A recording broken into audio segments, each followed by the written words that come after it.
இரட்டிப்பான நன்மையை தருவேன் என்றிரே, இன்றைக்கே தருவேன் என்று வாக்குரைத்தீரே.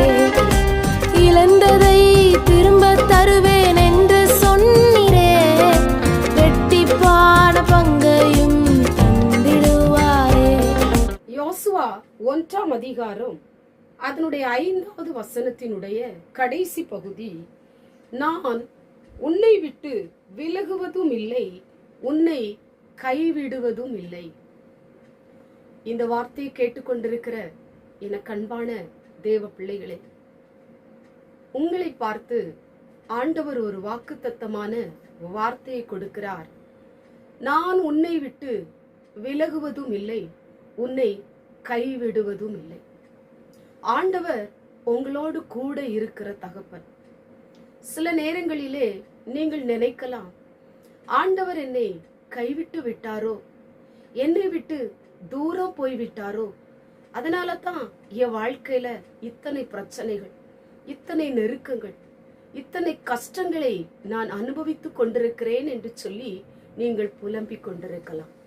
வசனம் என்ன சொல்லுகிறது?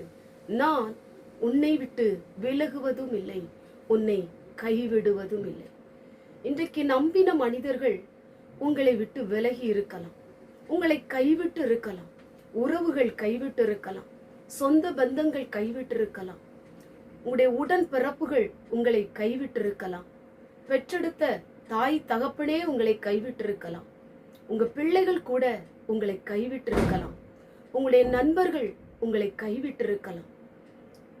உங்களுடைய வாழ்க்கையிலே ஒன்றுமில்லாத நிலைமையில நீங்கள் கைவிடப்பட்டவர்களா இருக்கலாம். அல்லது உங்க வாழ்க்கையில இருக்கிற வியாதி நிமித்தம் மனுஷர் உங்களை கைவிட்டு இருக்கலாம். பண நெருக்கடி நிமித்தம் மனுஷர் உங்களை கைவிட்டு இருக்கலாம்.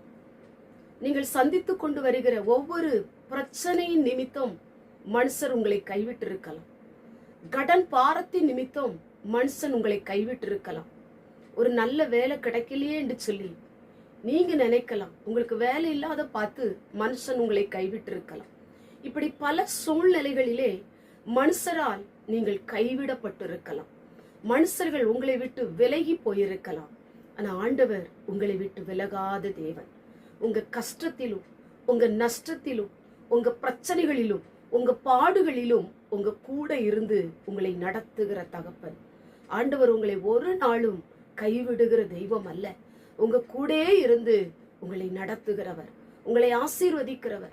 எப்பேற்பட்ட பிரச்சனை ஆனாலும் நீங்கள் ஆண்டவரிடத்திலே சொல்லும் பொழுது, ஆண்டவரே இந்த பிரச்சனையில் நான் இருக்கிறேன், இந்த உபத்திரவத்தில் நான் இருக்கிறேன், இந்த பாடுகள் என்னை நெருக்கி கொண்டிருக்கிறது, இந்த பிரச்சனையிலிருந்து என்னை காப்பாற்றும், என்னை விடுதலையாக்கும் என்று சொல்லி அவரை பிடித்து கொள்ளும் பொழுது, அவரை சார்ந்திருக்கும் பொழுது, அவர் மேல் நம்பிக்கையா இருக்கும் பொழுது, உங்க வாழ்க்கையை அவருக்கு ஒப்பு கொடுக்கும் பொழுது, ஆண்டவர் உங்களை விட்டு ஒரு நாளும் விலகவே மாட்டார்.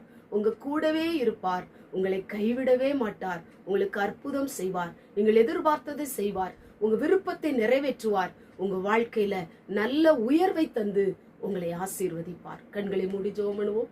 எங்கள் பரிசுத்தமுள்ள நல்ல பிதாவே, கேட்டதான வசனத்தின் மூலமாய் நான் உன்னை விட்டு விலகுவதும் இல்லை, உன்னை கைவிடுவதும் இல்லை என்று சொன்ன ஆண்டவர், உடைய பிள்ளைகள் ஆண்டவரே மனுஷன் கைவிட்டதை நினைத்து கலங்கி கொண்டிருக்கலாம். ஆனா ஆண்டவர் எந்த சூழ்நிலையும் உடைய பிள்ளைகளை கைவிடாத தகப்பன் கூட இருந்து நடத்தும்.